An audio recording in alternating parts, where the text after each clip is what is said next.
Excellent. Also, before we do this, before we end, I would like to recognize our former Chief of Police, Reggie Burgess. This is one of the reasons why our Second Chance Resource Center, along with Positive Vibe, and I see our community partner, Every Voice Matters, Sharika Myers in the house. This is one of the reasons why our agency is able to provide these services, stop the violence. So, former Chief Burgess, I would just like for you to come up. I know you're great on education, on training and workforce. If you could just come up and give a few words to our young people. We will be doing this throughout, and we're just so great that you're able to stop by and give them some words. We appreciate it, and we thank you. Thank you, Sharika, for coming in. Y'all will see her as well. She's also one of our partners that we work very closely with. She has Little Herbie and all these things.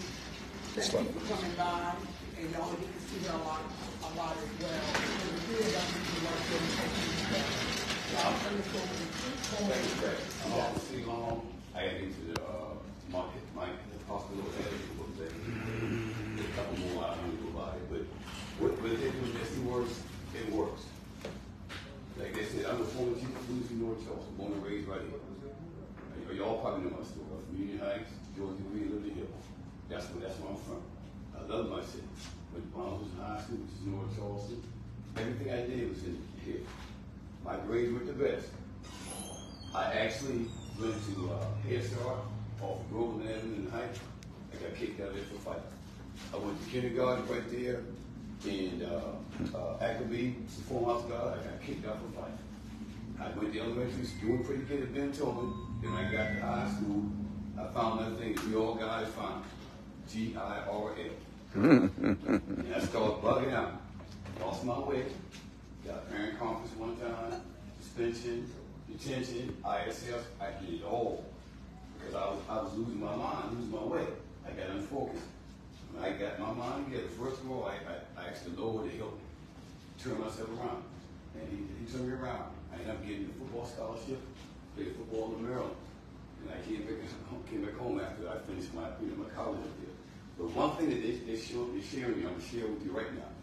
My salary at police department as chief was $160,000 a year. That's what I made. But I'm going to tell you, making that money didn't mean anything until I actually invested in it. And I want y'all to go along with this. Now, I want y'all to tell me personally how much you all would pay per month for the rent a place. Give me some numbers. Just give me $2,000 a month. Okay, give me another number. He wants to look good. 2,000, hey, that's good. That's real good. Give me some numbers. 1,800. Give me one more number. Okay, so 1,500. Let's say 1,500. That's per month now. All right, tell me how much you're going to pay for your cell phone package. How much you going to pay a month for your cell phone? About $7. $7? $7. That's what you're saying? I mean, y'all all I mean, let's go to 150. 150 or 150. Okay, you gotta be live. You got a place to stay. Who's gonna pay for the water? Sometimes the place to pay, sometimes they don't. Okay, how many lights? How much you pay for lights? Let's just Average about $230. Okay. Let's say 230. All right. You gotta eat, right? You gotta need food, right? How much you might pay every month for food? $800. Look at D. How you gonna get around? You need a whip, right? You need a whip, right? You gonna have to pay for that monthly. How much you gonna pay for a car? Your car payment all depends on Okay, you're right. So tell me your average. How much you would like to pay for a car? $200? Okay. All right. You would have a tricycle. But I mean, think about this. Think about all this is on you now. All this is on you. I got to pay for my own car. $500. All right. All right. $500. All right. Gas. Gas. So you Per month. per month. Oh, Yeah. All right. We'll give you 200. We'll give you 200. We'll give you 200. You need about $20 a day. So. Oh, we'll put 200 because he said 200. All right. Let's get into how we gonna walk around. Drag clothes. How much you gonna pay every month for clothes? How much you gonna pay every Everybody month? got quiet. Get your hair done. Get your hair cut.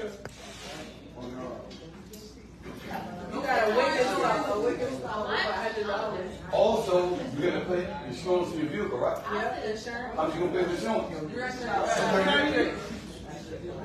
See, what I'm saying to you is this. Y'all can work on this on your own. You can look at exactly how much it's gonna cost you individually to live like you want to live, right? So in other words, you take that and you work it up yourself. You look at all this numbers, add everything in now. Everything, especially when y'all go into nightlife. How much you want to spend with your boys, or how much you want to spend on your girl. All those things have to be figured in to survive every month. So when you actually add it up, it will tell you how much money you need to be spending. Then what you do, most people get paid 26 times a year if you're on every other week. So you need to be able to say, this is how much money I need to be making every year to live like this. But you take one thing for granted. I did too. And that lady sitting right on Liberty Hill right now. My mother. So you take it for granted what your parents have to do every day to make that happen.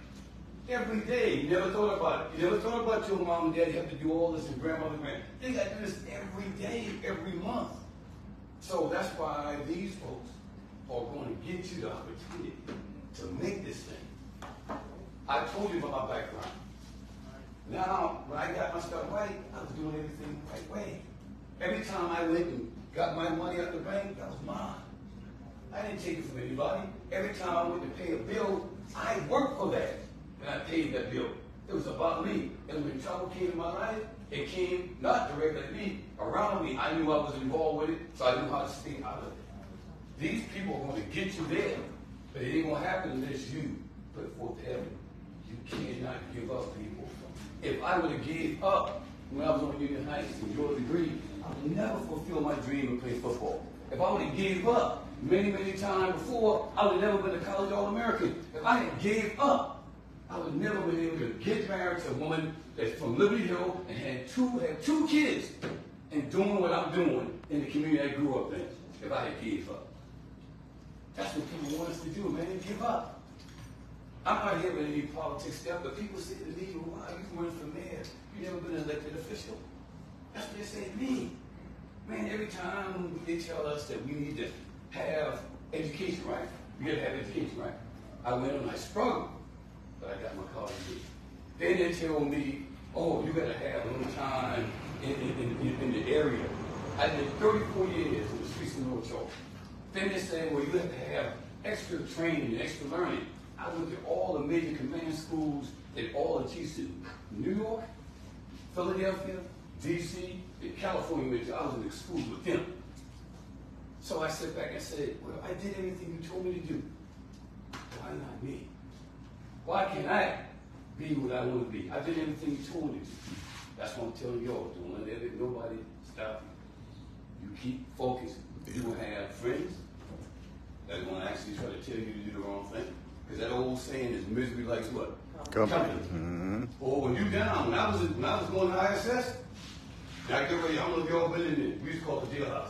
We go in the lunchroom, everybody sitting down, over the boy had us all. You walking down there, man, they been pointing at us, man. I was like, man, I didn't like that. I didn't like that. But I had to deal with it because I put myself in it. But when I realized that the people that were not in ISS were the ones who helped me in the class to laugh and act out. But when I got caught up, they weren't the ones to get caught up. And I had to start thinking on my own. So I realized that I had to worry about Reggie Burgess. It's not one but another one. Because at the end of the day, who's going to take care of you better than you? Nobody. So y'all keep your heads to the sky. Put your belief in the Lord Jesus, man. And all these people here are going to help you. But you got to be willing to want to help yourself. Okay? I love y'all. God bless y'all. I got to go. And I just want y'all to think about this. Because these people are going to get you there. You can get that money. You will. All right. See y'all later. Y'all give them a round of applause.